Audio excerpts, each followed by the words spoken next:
In the Imperium of Man, death is never the worst fate. There are plagues that burn through flesh in days, and xenos that tear through cities in hours. But there are infections that move slower, more insidious.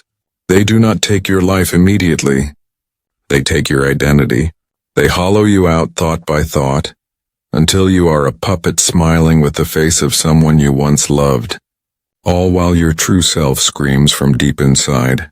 This is the story of one man who bore witness as an entire world slipped into silence. Of a frontier colony where an old enemy returned beneath the earth, patient and unstoppable. And of how the whispers of communion spread not like a sickness of the body, but like a sickness of the soul.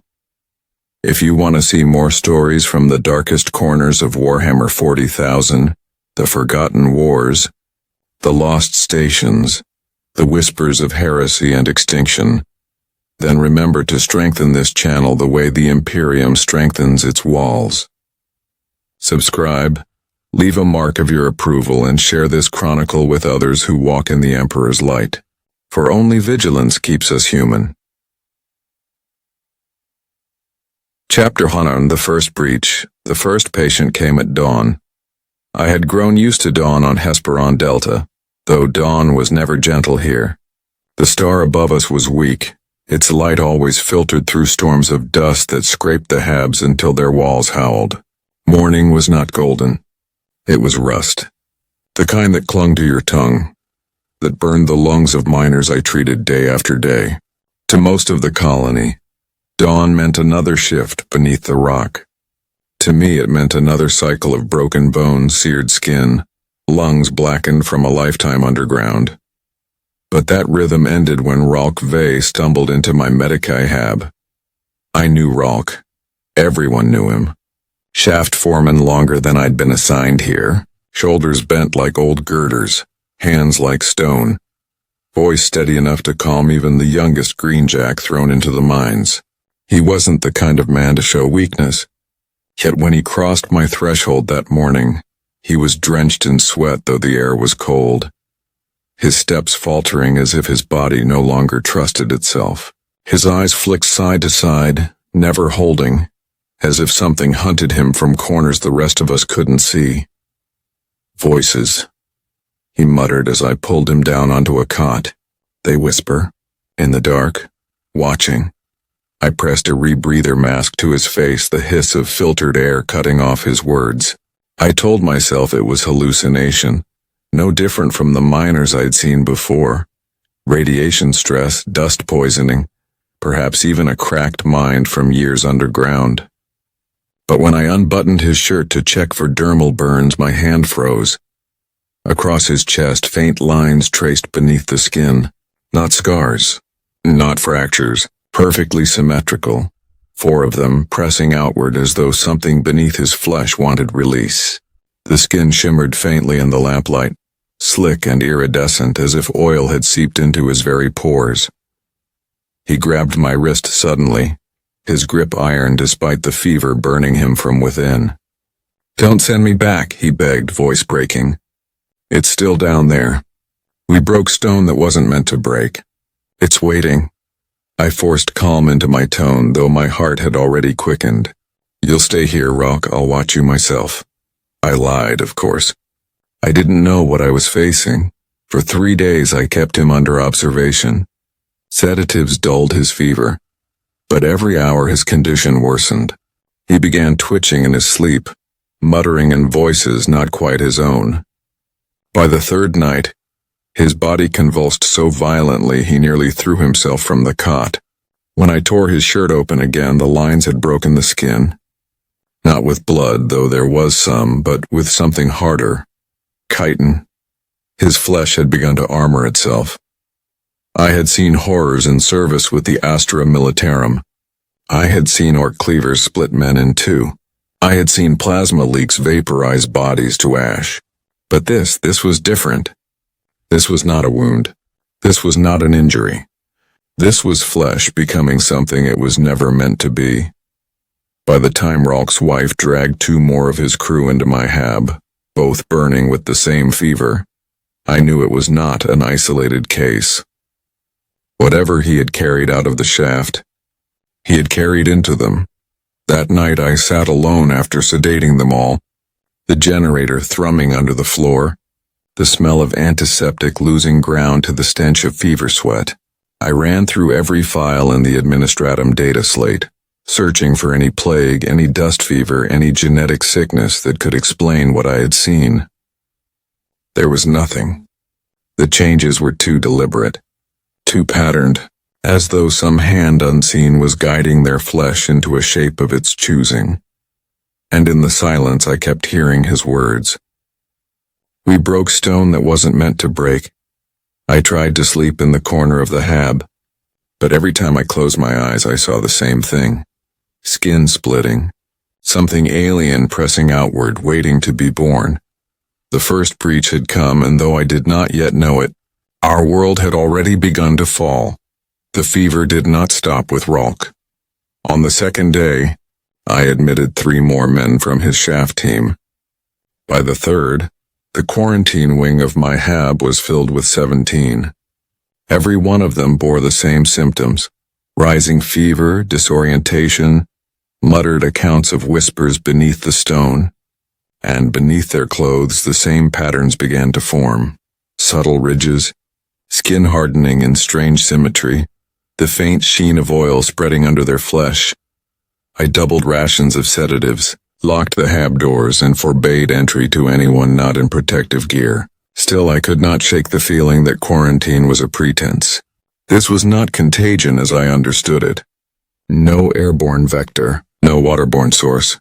It was something more intimate, more deliberate.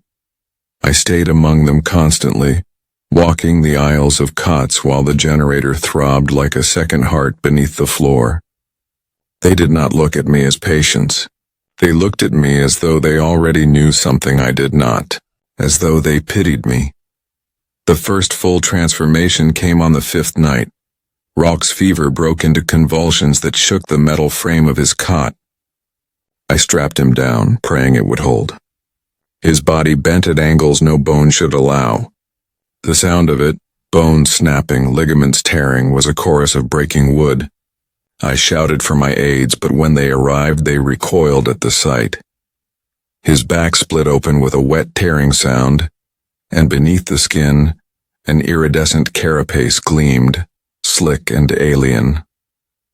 Chitin ridges climbed his spine. His fingers curled into claws that tore at the restraints. He screamed at first, but the screams twisted into a sound I still hear in my dreams. High-pitched, rapid, not human at all. Chittering. Yet his eyes remained his own. They fixed on me with recognition, with pleading, as though begging me to undo what was happening. I saw the man I had known, the foreman who had brought me a bottle of Amasec when my post began, who spoke proudly of his daughter and of the new seam he thought would make Hesperon prosper. He was still there, trapped inside a shell that no longer belonged to him. That was the first time I understood the true cruelty of it. This was not some plague that dulled the mind while it consumed the body. They were awake through it, conscious, watching their own humanity rot away. By dawn, 3 more had followed Rolk's path. I sent a priority message to the overseer. No reply. By the end of the week, half of the quarantined patients were in mid-transformation. They no longer spoke as individuals. One would begin a sentence and another across the room would finish it. Their movements mirrored each other without thought, and they began using words I did not recognize. They called themselves the Brood. They whispered of the lineage. It was during the 8th night that I saw the truth most clearly. A girl named Lyra, no more than 16, still in the earliest stage of the fever, grabbed my wrist as I tried to administer a sedative. Her strength was wrong, too sharp, too sudden. Her eyes were clear, but behind them I felt something else staring through me. "We are not sick," she whispered, and though her lips moved, I swear I heard another voice layered beneath hers. Older, hungrier. "The Starfather knows you. He waits for you below." My blood froze. She should not have known of the Patriarch. Not then. Not when I myself had not yet dared name it. But something had already touched her mind. Something was reaching out through the fever, binding them all together in thought. I sedated her, though her gaze followed me even as she sank into unconsciousness.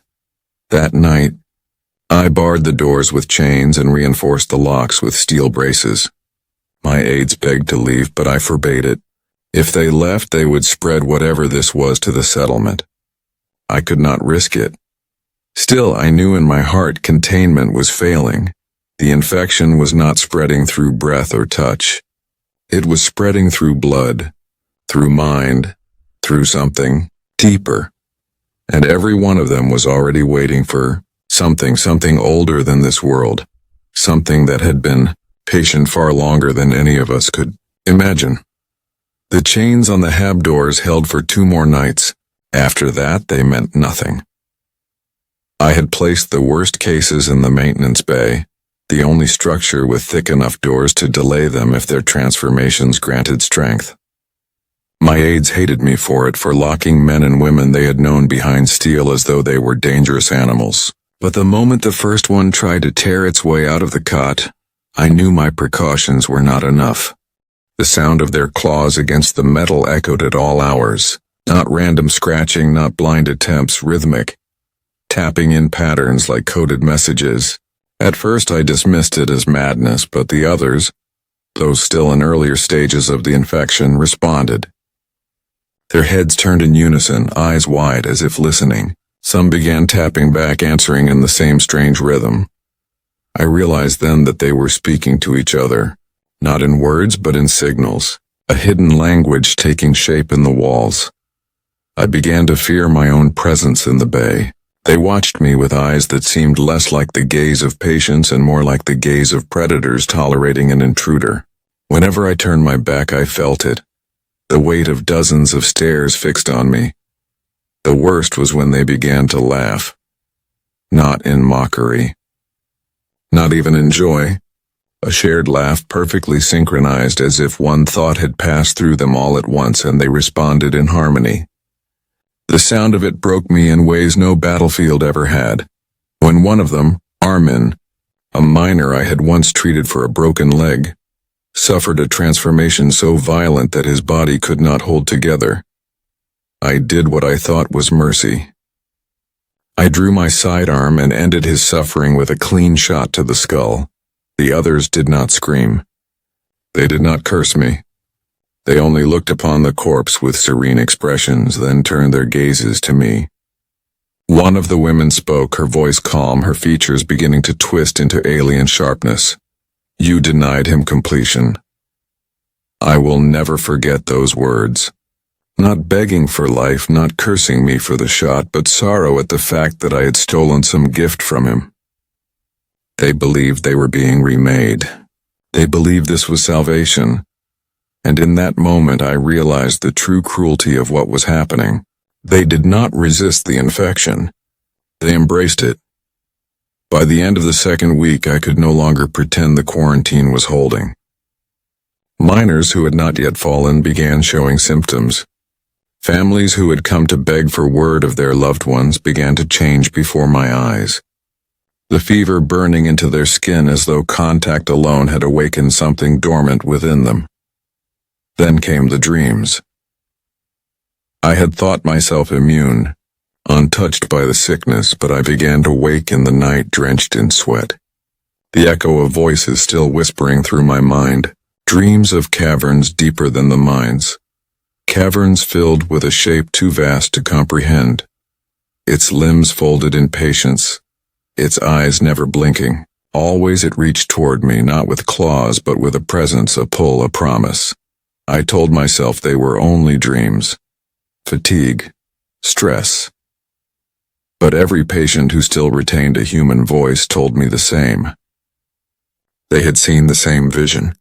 A being waiting beneath the rock, ancient and patient, offering them a gift. The overseer finally responded to my Vox transmissions, his voice ragged.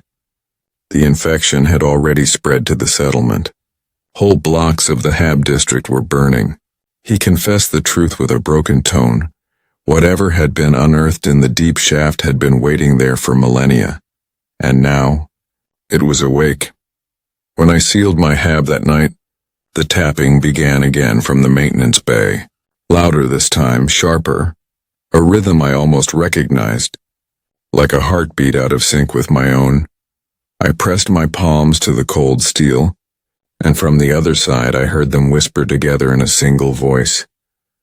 "The Starfather knows you. Medicae." I drew back, every hair on my arms standing on end.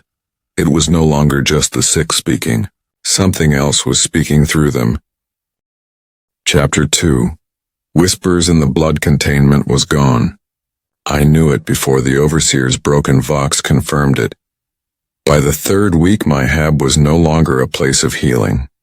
It was a fortress against my own patience. The cots that once held men and women waiting for recovery, now held creatures waiting for completion. The aides who had once trusted me now looked at me with the same fever shine I had seen in Ralk's eyes. And beyond the walls the colony itself was coming undone. I saw it the first time I left the hab. The air outside carried smoke and something worse, the sour tang of burning flesh. The settlement's manufactura district glowed with orange light, not from furnaces but from fires tearing through hab blocks. Families ran through the streets clutching children who screamed not in fear but in strange gleeful tones, as if the chaos itself filled them with joy. Men and women I had treated for broken bones only months before now walked with unsteady movements, their shoulders hunched, their hands twitching in ways no human hand should move. Everywhere I looked, eyes turned toward me. Not hostile, not pleading. A single expression, recognition. They knew me, and worse, I knew them.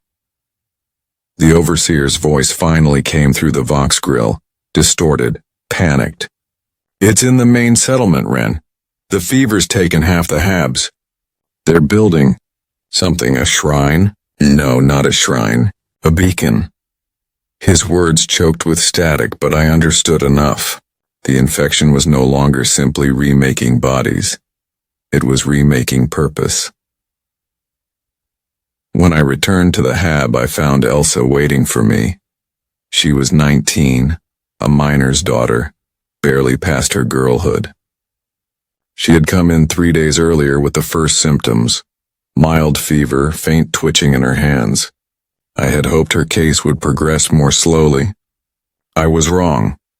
She sat upright on the cot when I entered, her eyes clear and sharp, her face lit by the generator's dim glow. For a moment she looked almost well, but when she spoke my blood froze. "We have waited so long beneath the stone," she said, and her voice. Emperor preserve me, her voice did not come from one throat. It layered 2, 3, maybe more voices echoing together as though others were speaking through her lungs. "The Star Children sleep in the blood. The Ascension comes. The Starfather knows you, Medicae."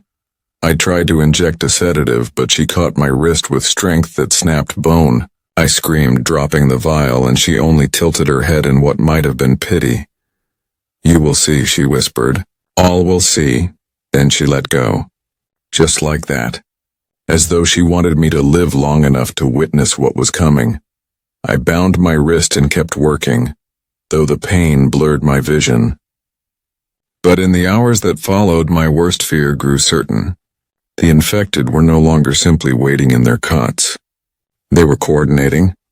They tapped their claws in rhythm, and the half-finished hybrids answered.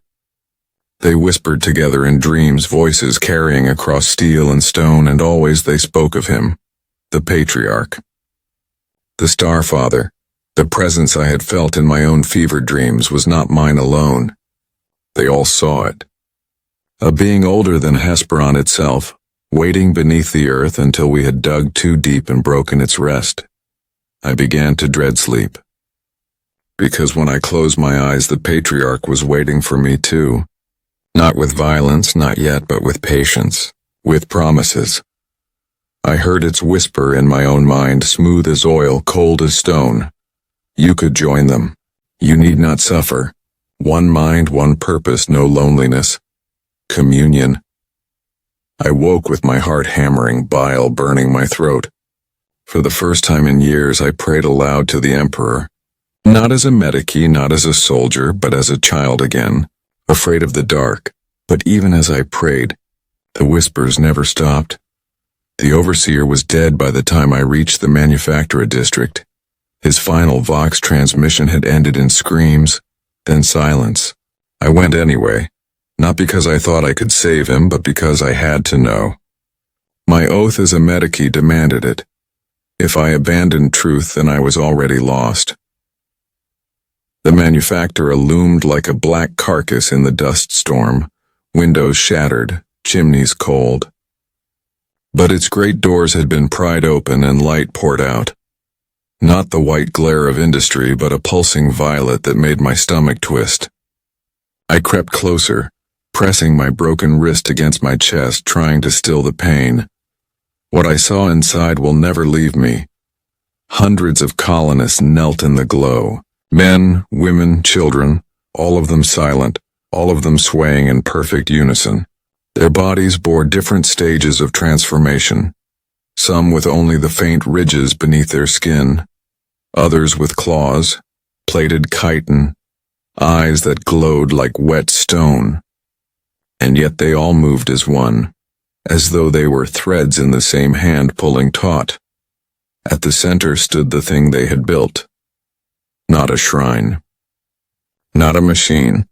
A spire of bone and steel welded together with blood and flesh. Human bones. Yes, I could see them. Femurs and skulls and ribs, woven into a pillar that rose nearly to the manufactura's ceiling. At its crown pulsed something alive, some great sack of tissue that glowed with the same violet light. It beat like a heart, slow and steady, flooding the chamber with its rhythm, and beneath it, leading the prayer, was Ralk Vey, or what had once been him. His body had finished its transformation. His back was a ridge of armored plates, his hands claws tipped with black talons, his jaw split wider than a human jaw should, teeth gleaming like broken glass. Yet his eyes still carried the same steady calm of the foreman I had once known. He raised his clawed hands and hundreds of voices rose as one, a chant that shook the manufactura's walls. Blood to blood, flesh to flesh. The Father awakens.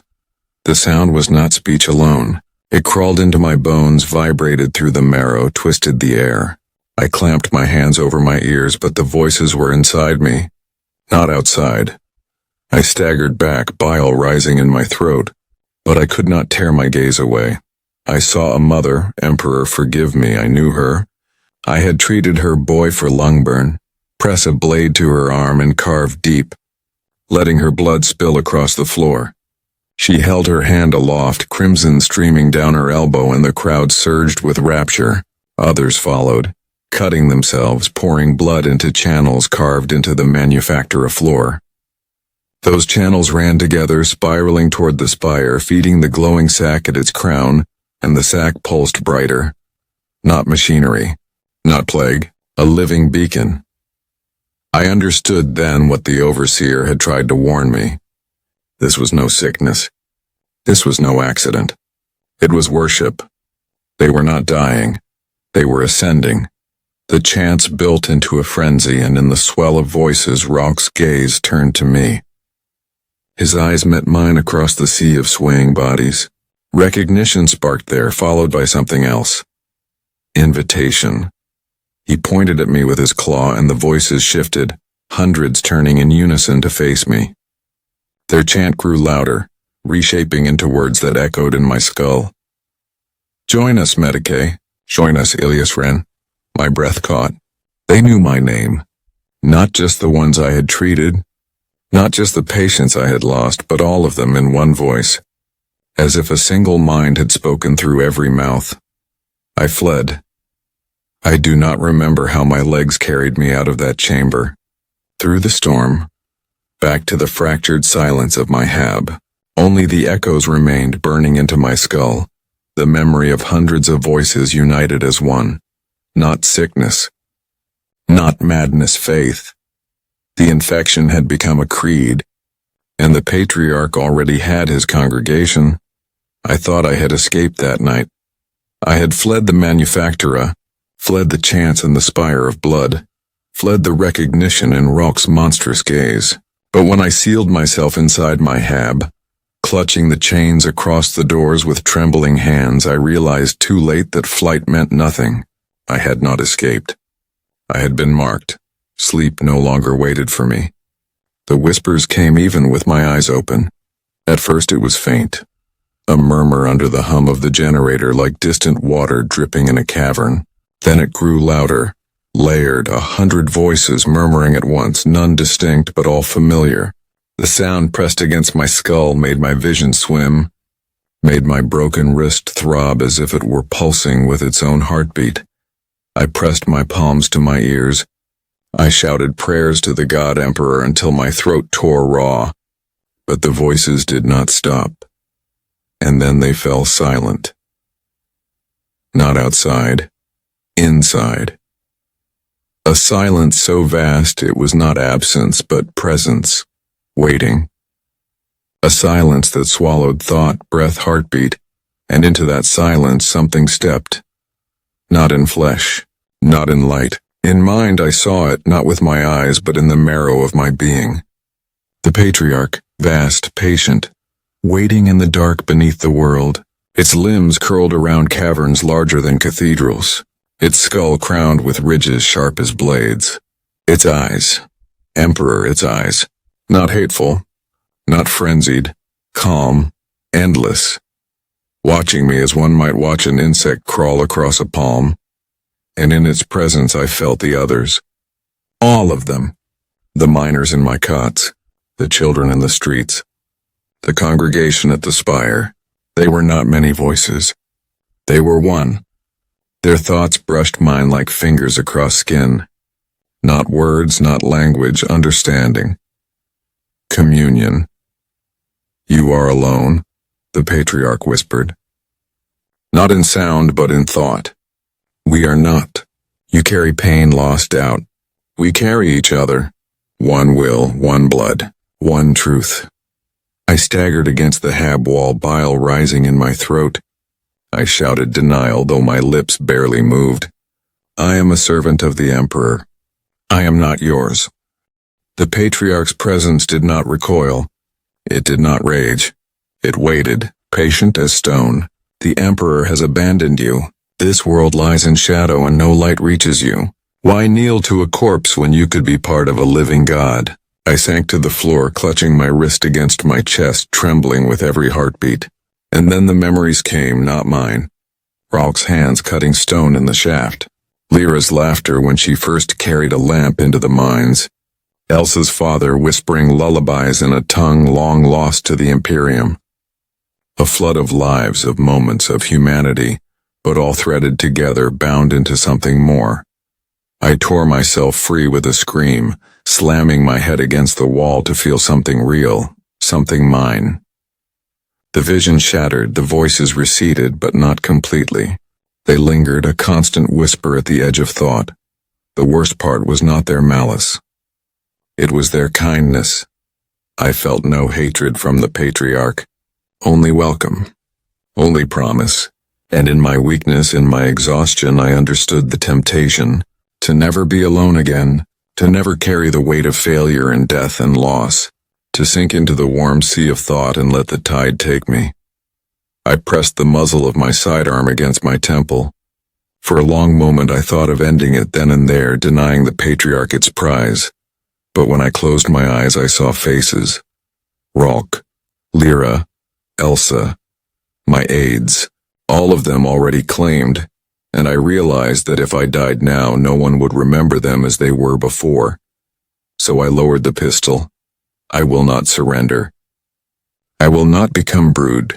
I will remain even if it kills me, even if I am the last, but Emperor help me. I feel the whispers growing louder. Chapter 3. The cult rises. It was not enough that they whispered. By the third week, the brood no longer needed secrecy. They walked the streets as if they owned them. No banners, no open rebellion, Just the slow, inevitable twisting of daily life. Workers who had once labored for wages now labored without complaint, carrying crates of machinery into the caverns. Families moved as one, eyes half-lidded, their speech softened into hymns that only the infected could understand. I tried to tell myself that the quarantine I had built was still functioning, that those inside the wards were the only ones truly lost. But when I left the infirmary at dusk, I saw it with my own eyes. Children chalking strange symbols on the hab walls. Elders smiling with cracked teeth as they spoke in voices not their own. The infection had breached every line of defense, and I was the last fool pretending it had not. I followed one of their processions, keeping to the shadows of stacked promethium drums. They moved without fear, unarmed but unstoppable in their unity. The line wound down into the shafts through tunnels lit with stolen lumen strips, until we reached a cavern I had never seen on the mine's official schematics, and there I saw it, the beacon. It rose from the stone like a wound torn into reality, a tower of twisted metal and bone. Mining engines gutted for their cores, Vox arrays wired into arteries that pulsed with alien ichor, fragments of chitin lashed to steel supports. It pulsed with light, not mechanical but psychic, every flicker vibrating in my teeth, every hum setting my vision swimming. Around it knelt hundreds. Workers, wives, soldiers stripped of insignia, their foreheads pressed to the rock, their hands outstretched. The air stank of promethium fumes and blood. At the base of the beacon, a shape writhed, something half-born. A hybrid whose torso had split open to reveal a living conduit of tendrils that snaked into the machine's heart. I wanted to vomit. I wanted to scream, but the sound froze in my throat, because Rolk was there, no longer hidden in the infirmary, no longer a shameful patient. He stood at the front of the congregation, skin pale, chitin ridging across his skull, his jaw elongated into something inhuman. And yet his posture was not beastly. He was a priest, a prophet. His arms lifted, and when he spoke, the cavern trembled. "Brothers and sisters," he intoned, though his voice carried the harmony of dozens. "The Starfather waits below. The beacon is his breath, the beacon is his song. Soon the void will hear us. Soon the true children of the great devourer will arrive, and this world will ascend." The crowd answered as one, a roar not of human throats, but of something deeper, a sound that seemed to echo inside me, vibrating my bones, and in that moment I felt it again. The patriarch's gaze. Not in dreams, not in fever, but here. Awake. Its awareness brushing mine, amused, patient. I staggered back, stumbling against a promethium drum. My boots slipped, metal clanged, and 100 heads turned at once. Eyes found me, human and not human, and in the silence that followed, a child's voice rose. There. He is the witness, the healer who denies the gift, Elsa. Turnus's daughter. Her pale face gleamed in the beacon's light. She pointed at me with a trembling finger, and though her voice was high and sweet, the words came layered. Ancient. The Starfather wants him kept alive. The crowd surged, not with rage, but with purpose. I ran. Their footsteps followed, dozens pounding in unison, echoing off stone like a single monstrous heart. I did not know if I would ever escape the tunnels. But even as I fled, the realization burned in me like fire. This was no cult of desperation. It was an army preparing for war, guided by a god that waited just beneath the stone, and the beacon pulsed, hungry, reaching into the stars. I had run through the mines 100 times in drills. When alarms shrieked for cave-ins or radiation leaks, I knew the shafts, the ladders, the escape routes. None of it mattered. They moved as one. They filled every path, not chasing with frantic speed, but shepherding me, guiding me, as if the brood itself had already chosen where I would end. My breath burned. My ribs ached with every gasp. The splint on my wrist cracked. The pain, a white flare that kept me sane, kept me moving. The lumen strips on the walls flickered as I passed, and each flicker seemed to beat in rhythm with the beacon pulsing behind me. At last I stumbled into a cavern, wider than any I had known existed. My boots sank into dust older than our colony, untouched by drill or pick. Stalactites dripped with mineral gleam, and veins of unknown stone glimmered faintly, as though the rock itself remembered starlight. And at the cavern's center, I saw it, the patriarch. It was not a beast. It was not a man. It was a nightmare sculpted into flesh, its bulk hunched like a spider, 4 clawed limbs planted into the stone with weight enough to shatter ceramite. Its skull jutted forward on a thickened neck, crowned with ridges like the spires of a cathedral. Its carapace gleamed with iridescent hues that shifted as it breathed, and its eyes, Emperor save me, its eyes were the size of my fists, fixed upon me with patient hunger. Around it knelt the transformed, a sea of hybrids whose carapaces gleamed in the dim light. They swayed as one, their foreheads pressed to the ground, their voices humming a resonance that was not song but signal. The patriarch did not move at first.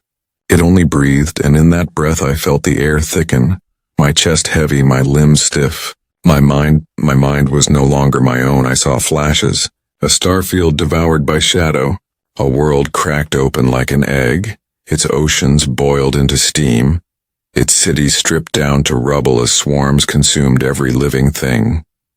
And beneath it all, the beat of wings that were not wings, a presence vast enough to swallow galaxies. And then it spoke. You cannot run, child of man. You are already chosen. The blood will find you as it found them. As it finds all, I staggered back, pressed against the cavern wall, pistol raised in trembling hands. The hybrids did not move to stop me. They did not need to. They knew the weapon meant nothing. The patriarch extended one claw, not in strike but an invitation. Join, feel no more pain, no more loneliness, no more fear. You are broken, healer. Let me mend you. Let me make you whole. The words were inside me, not heard but felt, wrapping around old wounds I had carried since before Calros, the patients I could not save, the comrades buried without rights, every failure I had kept locked away. The patriarch knew them all, and it offered release. For one heartbeat I wavered, but then I saw them, faces among the hybrids I had once known. Lyra, her laughter gone. Ralk, his steady hands now tipped with claws. Children who had drawn crude pictures for me during Medicae inspections. All kneeling. All lost. No release was worth that. I fired. The last bolt struck the patriarch's carapace and sputtered out, scorching but harmless. The hybrids did not stir. The patriarch only tilted its head, the way one might regard a child striking out in a tantrum. Brave, it murmured in my skull, but alone then the hybrid stirred. Their claws scraped stone as they rose, moving toward me in silence. I ran again down a side shaft, not daring to look back. My lungs tore with each gasp, my vision blurred, but I did not stop. Somewhere above, beyond the rock, beyond the void, I prayed that the Emperor still watched, because if he did not, this world was already lost. The tunnel seemed endless, a labyrinth I had once thought I knew, but now every shaft, every gallery, every ladder felt altered, as though the brood itself reshaped the stone to guide me deeper into its grasp. I ran blind, guided only by instinct and terror until the ache in my legs threatened to betray me. Behind me, the sound of pursuit was not frantic. It was measured. The hybrids did not chase like beasts. They closed the gaps as if obeying some silent map of my thoughts, turning every wrong corner into a dead end, every open passage into a snare. At last I stumbled into a chamber filled with the hum of stolen machinery. Massive Vox relays towered overhead, their frames stripped from the colony's own comms arrays. Cables trailed across the floor like serpents, pulsing faintly with light. The air smelled of oil, ozone, and something sweet like rotting fruit. I had reached the heart of the beacon.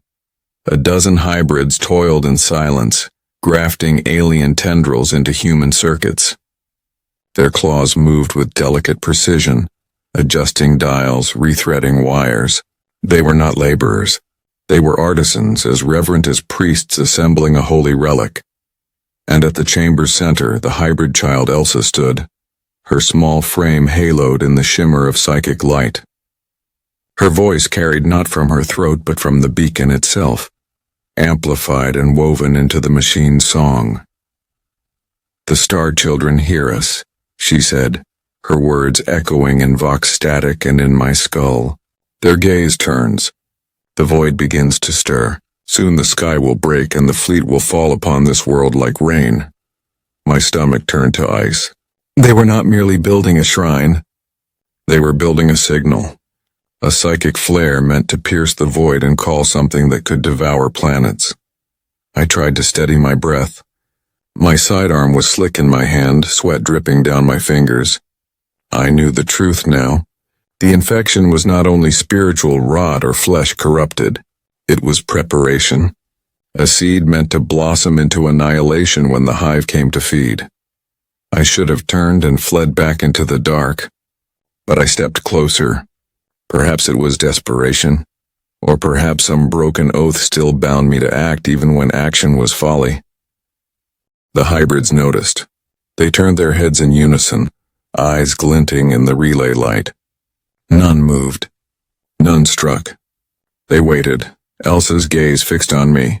She smiled the way children smile when they recognize a teacher or a friend. "You care for us still," she said. Her voice was not cruel. It was tender, sorrowful. "You healed our cuts, set our bones, listened to our fears. That is why the Star Father spares you. That is why you will not be slain." Her hand lifted, small fingers trembling as though weighed with ages. "The brood has need of a healer. You will be our scribe, our caretaker when the old bodies fall and the new rise. You will see the birth of our future." The beacon flared, and for an instant I felt it. Vast wings unfurling in the void, a hunger older than any star. My body convulsed not from fear but from sheer magnitude. To feel the hive brush against my mind was to be reminded how small humanity truly is. A flicker, a spark, a morsel. I staggered back, choking, my vision tunneling. My oath, my prayers, the Emperor's name, all felt like whispers against the roar of that distant tide. But I held to one thought. If the beacon was the signal, then breaking it might still matter. I turned, fired into the nearest relay. The last bolt struck, exploding cables into sparks. The hybrids shrieked.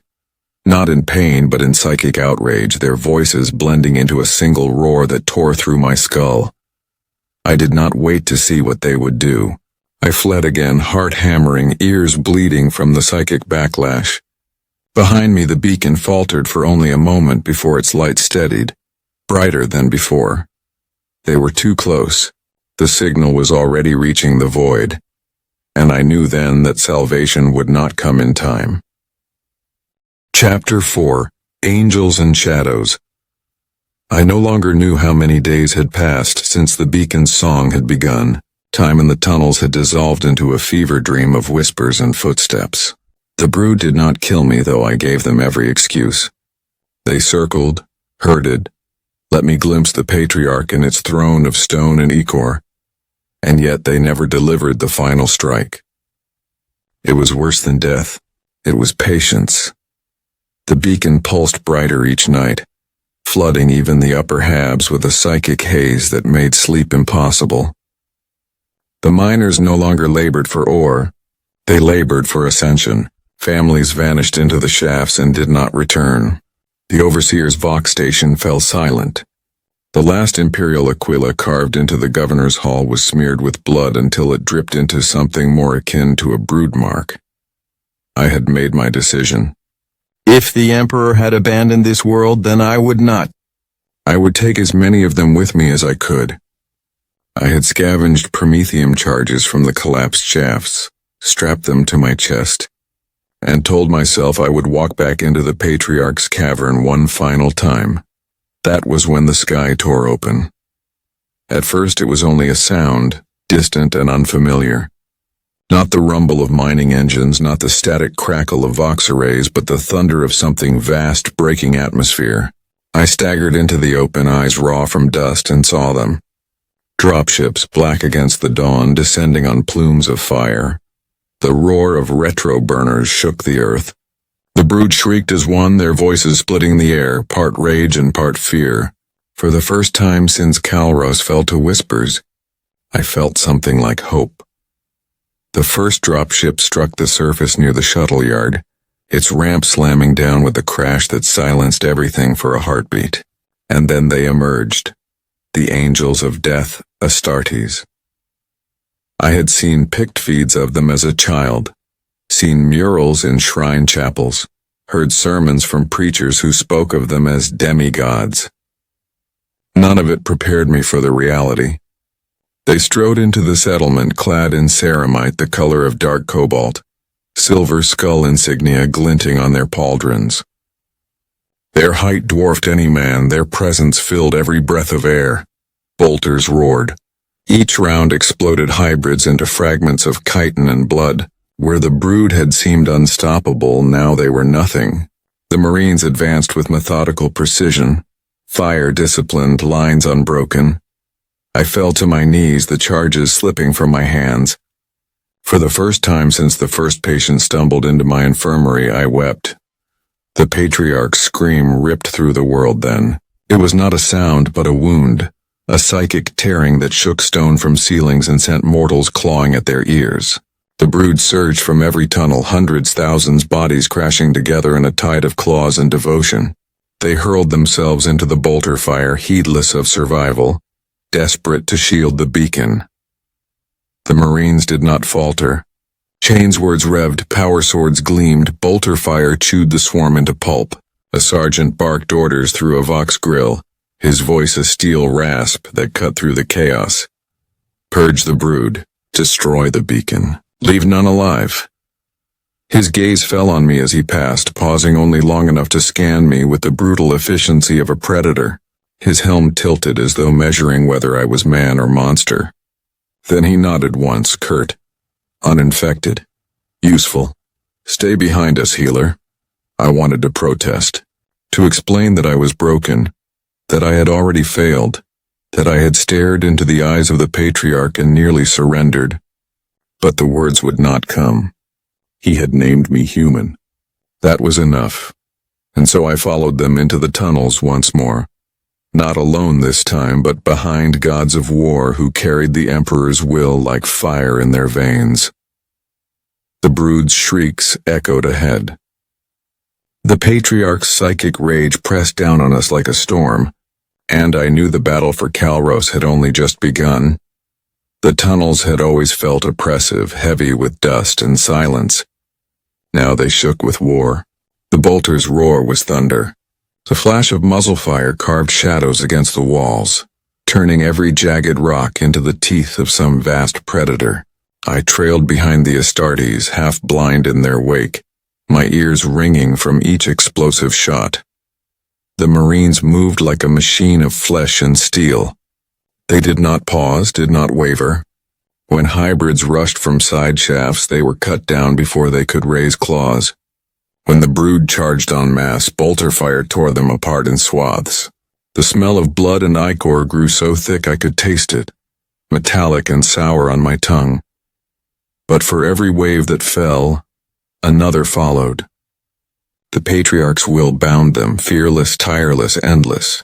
I saw it in their eyes, no longer human, no longer alive. They threw themselves at ceramite armor without care for their limbs, their skulls, their lives. Each body was a weapon. Each death another offering to the beacon. One Marine, his pauldron marked with the broken skull sigil of the silver skulls, drove a power fist through a hybrid's chest and tore it free with a spray of gore. He laughed as he crushed another under his boot. Not joy, but the iron certainty of one who lived only for battle. The sergeant raised his sword, its edge glowing faintly with a power field. His voice boomed through his helm's vox, shaking dust from the ceiling. Forward. The heart of the beast lies ahead. The beacon falls today. I stumbled after them, clutching a fallen laser gun, though I knew it was little more than a child's toy in my hands compared to their arsenal. Still, I could not turn back. Something in me refused. If I had followed the brood this far into hell, I would not leave before I saw it end. We reached the cavern. The beacon towered higher than before, pulsing so brightly it bathed the stone in violet light. Vox relays hummed, tendrils writhed, and the hybrid child Elsa stood once more at its base, arms outstretched, her small frame trembling as psychic currents poured through her like lightning through a wire. Her voice rang in the marrow of my bones. "They come," she said, eyes shining. "They come through the void. Already their wings darken the stars. Already they hunger." The Marines opened fire. Bolter rounds ripped into the machinery, detonating coils and circuits, spraying ichor and sparks. The beacon shrieked as if alive, its light flaring wild. Hybrids surged from every shadow, a living tide hurling themselves at the Astartes with suicidal fury. And then the Patriarch moved. It emerged from the stone like a nightmare given flesh. Its bulk filled the cavern, towering over even the Marines, each limb ending in claws that could carve through rockcrete. Its carapace gleamed with an oily sheen, its maw splitting wide in a hiss that shook the air. The battle froze for a heartbeat. Even the Astartes paused, their bolters lowering for just a moment as if to honor the scale of the beast before them. The sergeant's helm turned, the lenses glinting. Then his voice cut the silence. "Patriarch." And the world exploded. The beast struck first, a blur of speed that belied its size. One Marine was torn from his feet, his chest plate raked open in a spray of sparks and blood. Another fired point blank into its face, bolts detonating across its skull. But the creature shrugged them off with a roar that made my vision swim. The sergeant met its charge, his power sword blazing as it clashed with the Patriarch's claws. The sound was a shriek of metal and energy, sparks scattering across the cavern like stars. Around them, the silver skulls fought without fear. Hybrids died by the dozen, torn apart by bolter fire and chainswords. The beacon shook with every impact, its psychic song faltering, strengthening, faltering again. And me? I pressed myself against the cavern wall, clutching my useless laser gun, every instinct screaming to flee.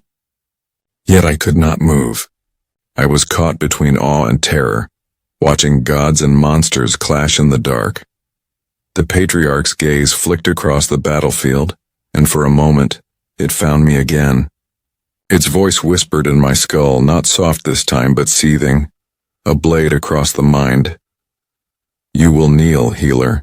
You cannot escape." I bit down on my tongue until blood filled my mouth. I whispered a prayer to the Emperor, words I had not spoken in years, and the battle raged on. The cavern became a furnace of war. The Patriarch struck with a fury I had not thought possible, each blow enough to shatter ceramite, each shriek a psychic storm that tore through my skull. The silver skulls did not yield. They met the monster with bolter and blade, their discipline unbroken even as brothers fell in pieces around them. I saw one Marine impaled through the chest, his armor split like parchment. Even as the life bled from him, he pulled the trigger of his bolter, sending his killer's head into shards of bone and chitin. Another was crushed beneath the Patriarch's claw, his body nothing but paste, but his squadmate leapt over the corpse to drive a chainsword into the beast's side. Still it lived, still it raged. The beacon pulsed with every strike, brighter, stronger, feeding on the blood, on the death, on the Patriarch's will. Its light burned into my eyes until I saw only after-images, shapes writhing like galaxies collapsing. And in that light Elsa stood, her small hands raised, her lips moving in silent prayer. She was the vessel, the mouth of the brood, and through her the beacon sang. The sergeant fought the Patriarch blade to claw, his power sword sparking with each impact. His vox grill spat words like scripture. "For the Emperor. For mankind. This world is not yours. The patriarch's hiss shook the stone. It struck, and his blade caught the blow, but the force hurled him backward into the rock wall with a crunch that made my gut twist. For one instant the beast turned from him. Its eyes swept the cavern searching and then locked on me. You. Always you. I froze. My legs felt carved from stone. Its will crashed over me, heavy and irresistible. I felt my body lean forward step by step, drawn toward its presence. Not in rage, not in hunger, but in inevitability. Behind me the silver skulls roared. Bolters thundered, chainswords howled. They bought seconds with their lives. But I knew what the patriarch wanted, not to kill me. To take me, the healer, the scribe, the one who had resisted, yet watched, yet remembered. I was to be its chronicler, its hostage, its prize, and perhaps part of me wanted it. To stop fighting, to give in, to lay down the weight of fear and let the brood consume me as it had consumed everyone else. Then my gaze fell on Elsa. Her face was serene, childlike, illuminated by the beacon's glow. But her eyes were gone. Hollow sockets wept ichor down her cheeks. The brood had taken her body and soul and made her a vessel. She was no child anymore. She was a voice box for the abyss, and something in me broke. I screamed, not words, not prayer, just defiance. My hand gripped the laser gun, useless against the patriarch, but not against her. I fired. The beam struck Elsa in the chest. She jerked, mouth open in shock, and the psychic song faltered. For the first time, silence pierced the cavern. The patriarch howled, not in triumph but in pain. Its claws raked the air, its psychic presence lashing like a whip. Hybrids collapsed, shrieking, their bodies spasming as the signal stuttered. The silver skulls did not waste the moment. The sergeant roared, charging once more, his power sword stabbing deep into the beast's neck. Another marine hurled a melta charge into its side, detonating in a burst of fire and ichor. The cavern shook as if the mountain itself groaned. The patriarch thrashed, claws tearing stone apart, its psychic scream drilling into my skull until blood poured from my nose. It staggered, shuddered, and finally fell, its massive frame crashing into the cavern floor with a sound like thunder. The brood wailed as one. Without its will they faltered, their movements erratic, their purpose shattered. Bolters cut them down in neat bursts, bodies collapsing into silence. I fell to my knees, the laser gun slipping from my grasp, my hands shaking uncontrollably. The beacon still pulsed, dimmer now but not dead. The signal had already reached the void. The fleet would come. The sergeant limped toward me, his armor cracked, his sword dripping ichor. His helm tilted, lenses fixed on me. "You slew the vessel," he said, his voice low but steady. "You severed the brood's song. That was no small act, healer." I could not speak. My throat was raw, my chest hollow. I had killed a child to silence a god. The patriarch's carcass steamed in the cavern light. Its corpse was vast, alien, terrible. And yet I knew, with a cold certainty that hollowed me deeper than fear ever had. This was not the end. It was the beginning. Chapter 5. The Emperor's Mercy. Silence followed the patriarch's death, but it was not peace. The cavern reeked of charred chitin and burned flesh. The stink so thick I could taste it on my tongue.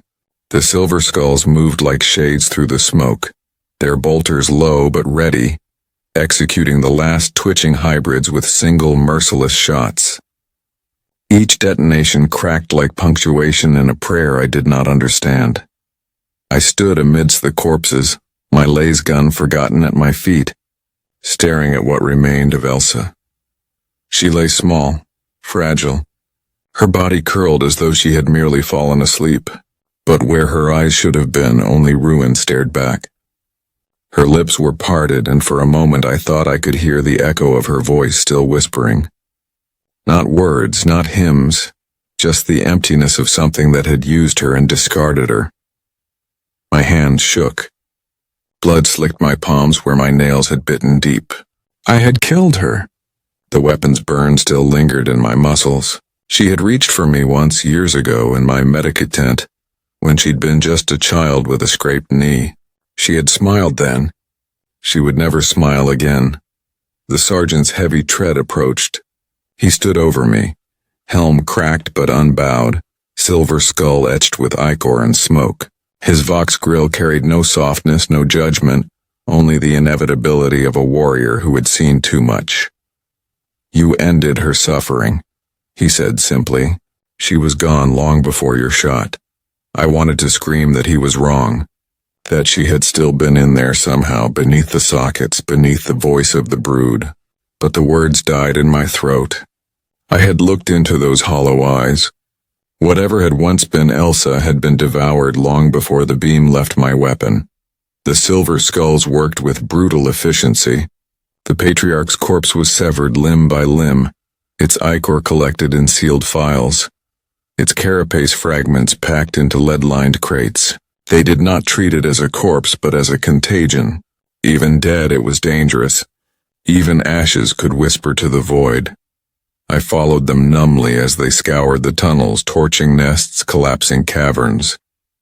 My every step crunched over bone and shell, the remnants of people I had known, miners, wives, children, all now reduced to ash and ruin. Their faces rose in my mind with every step, their voices echoing in my ears. Turnus. Gods. Turnus. I had not seen his body fall, but the sergeant assured me he had been slain with the others. I wanted to ask if he had looked human at the end, if there had been anything left of the foreman I had once shared Amasek with. I wanted to know if he had called my name, but I kept silent. The answers would not soothe me. When we finally emerged from the caverns, the dawn had broken across Calros, but the light was thin, almost mocking. The colony was a graveyard. The hab block still stood. The manufactura still belched faint trails of smoke, but no human voices filled the air. Only the caw of carrion birds circling the dead. The silver skulls gathered what survivors they could find. Fewer than I could count on my hands. Haggard, broken, half-starved, they were ushered toward the strike cruiser, their names recorded, their blood tested, their souls questioned by the librarian's presence. Most failed the scrutiny. They were led away in silence, and I did not ask where. The Emperor's mercy has many forms, not all of them kind. When my turn came, I felt the librarian's gaze press into my mind like a knife. His voice was thunder wrapped in iron. "You have felt the brood's touch, yet you are unbroken." I tried to speak, to tell him of the dreams, the whispers, the way my body had moved without my will when the patriarch called me, but my throat locked. All I managed was a rasp. "I killed a child." He did not flinch. His gauntleted hand rose, touched the side of my head with fingers that felt heavier than stone. "You chose humanity." His words were not comfort. They were sentence. For in that moment I understood. I would never leave what had happened behind. I had not resisted the brood's call because of strength. I had resisted because I had been forced to act, and that act would live with me until the stars themselves went dark. The sergeant placed something in my hand before I boarded the shuttle. A small case, sealed, weighty. Inside lay a shard of the patriarch's carapace and a vial of its ichor, rendered inert. "Keep them," he said. Reminders, not trophies. I closed the case and felt its weight settle into my soul. A burden, a warning. As the shuttle lifted from Calros, I looked down at the colony one last time. From above, it seemed almost untouched, a scattering of buildings clinging to the dust. But I knew the truth. The infection had been burned, yes, but the shadow of it remained. It would remain as long as I did. The shuttle ride to orbit was silent save for the engines. I sat among the survivors, 5 of us in total, hunched like wretches beneath the towering forms of the silver skulls. None of us spoke. What words could we offer? Our voices would only stir ghosts. When we breached the void, the strike cruiser loomed above us, a cathedral of steel and fire.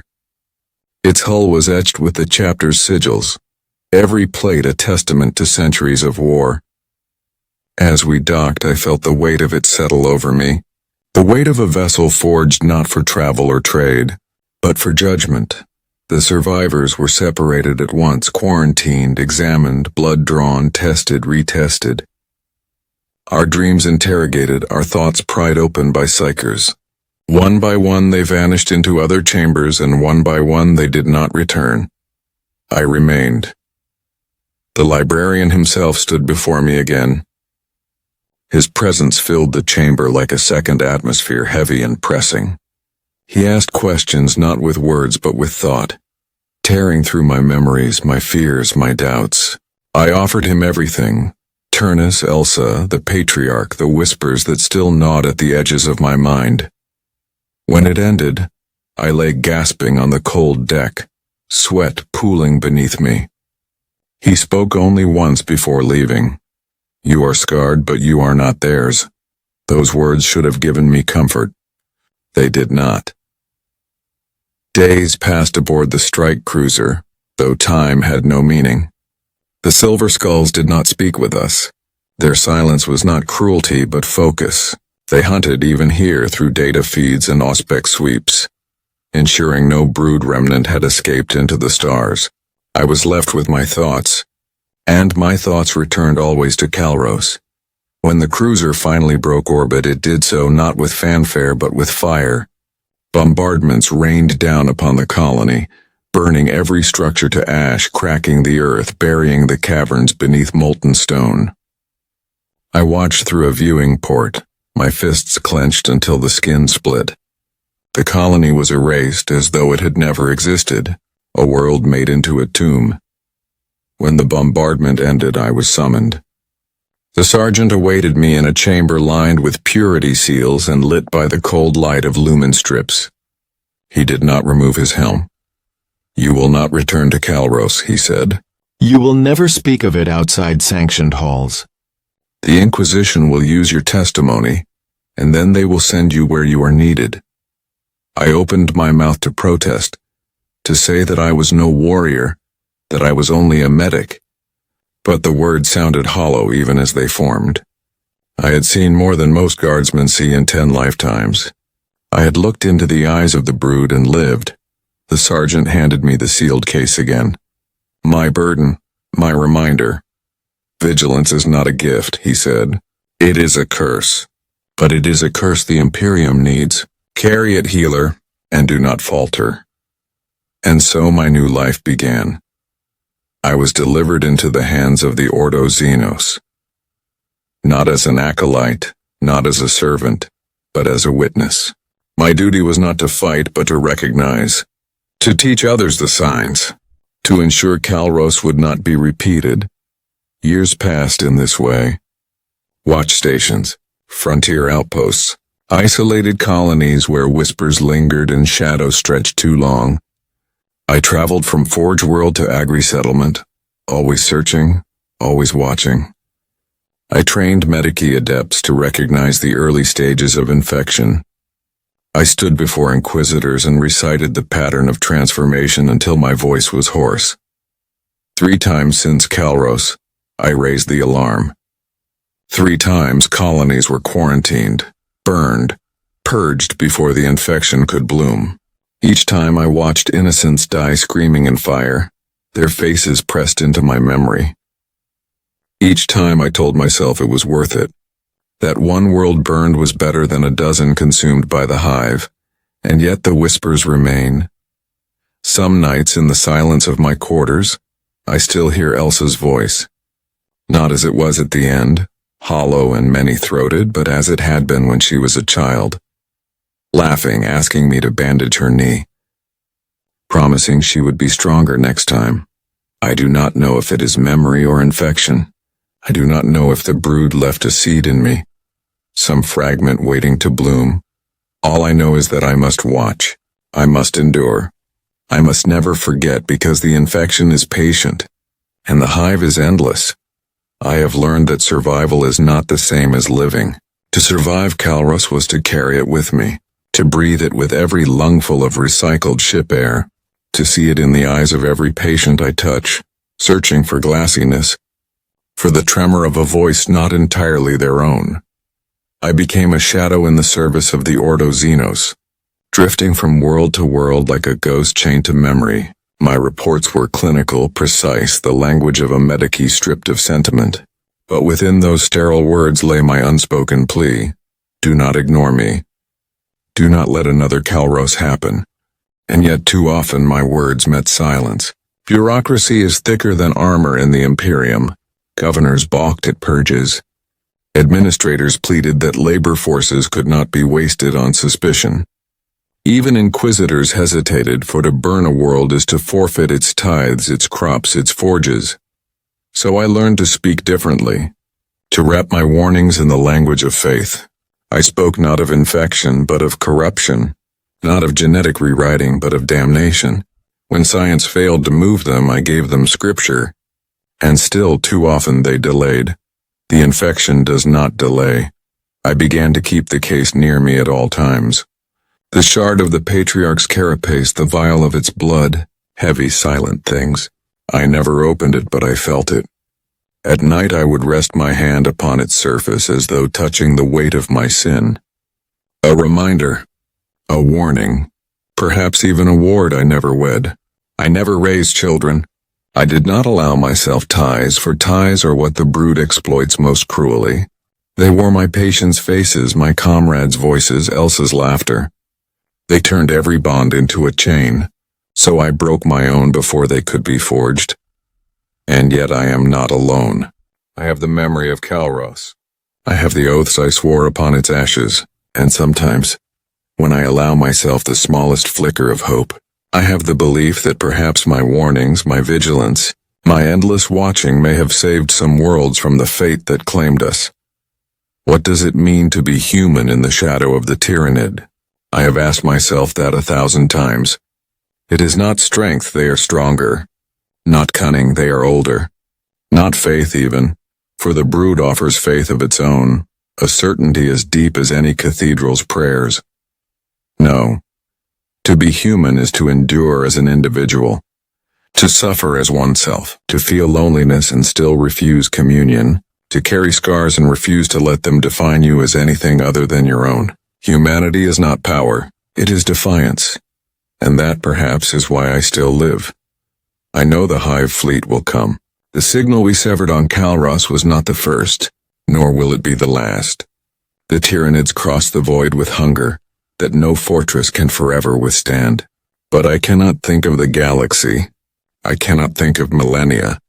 I can only think of tomorrow, of the faces I will see, of the signs I must watch for. There are nights when I dream of Turnus. Not the hybrid that died in the tunnels, but the man, his scarred jawline, his tired smile after a shift, his glass of amasec raised in a toast to nothing more than another day endured. He looks at me in those dreams, not with accusation but with sorrow, and sometimes I wonder if the brood took him because he loved too deeply, because he was too human. The Emperor protects, the priests say. I want to believe it. I try to believe it. But if he protects, it is not with shields or fire. It is with the endurance he carves into us, with the will to remain ourselves when everything around us begs us to surrender. So I watch, I remember, I endure. Medicae Ilias Ren, survivor of Kalros, cursed of memory, bearer of fragments. My life is not victory. It is not triumph. It is vigilance. Because in the end, the brood does not arrive as a tide of claws and teeth. It arrives as whispers in the blood, as promises on the lips of a child. And against that, all I can offer is my humanity. So I hold fast to it no matter the cost. The Emperor protects, but only if we remain human.